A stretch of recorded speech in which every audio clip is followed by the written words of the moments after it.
شپدا باران وریږي دغره پسر کچ کوټدا باران وریږي د چا د یاد را سره شپدا.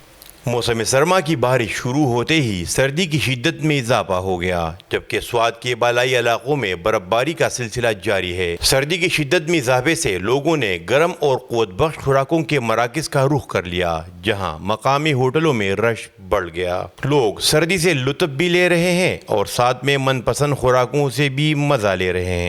تو سردی کافی بڑھ گئی ہے اور الحمدللہ ادھر کانوں کا بہت زبردست نظام موجود ہے، اور سردیوں کے لیے گرم کھانے پڑتے ہیں ادھر، تو کباب وغیرہ، تکہ وغیرہ، ہر قسم کا خوراک مل جاتا ہے الحمدللہ۔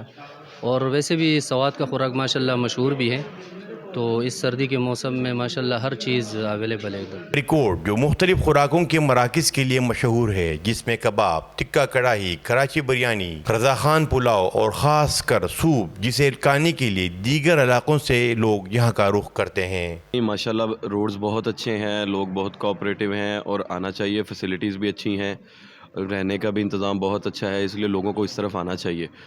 بڑا اچھا کھانا انہوں نے ہمیں کھلایا، بڑا لذیذ کھانا تھا۔ ہم بڑے خوش ہوئے کہ اس علاقے میں جو ہے ابھی امن کی فضا ہے۔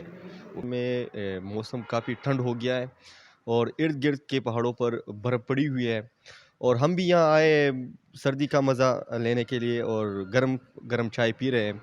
اور میں سارے پاکستان کے سیاحوں کو دعوت دیتا ہوں کہ وہ یہاں آئے اور کلام کی سیر کرے، ملم جبہ کی سیر کرے اور سنو فالنگ سے بھی بھرپور مزہ اٹھائے۔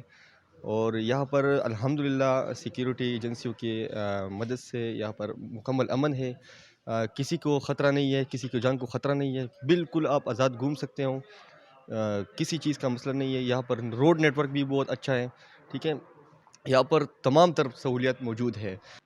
سردیاں اپنی عروج پر ہے، مگر سردیوں کا توڑ گرم خوراک اور صحت بخش غذا ہے، جس سے جسم کو طاقت اور گرمی ملتی ہے۔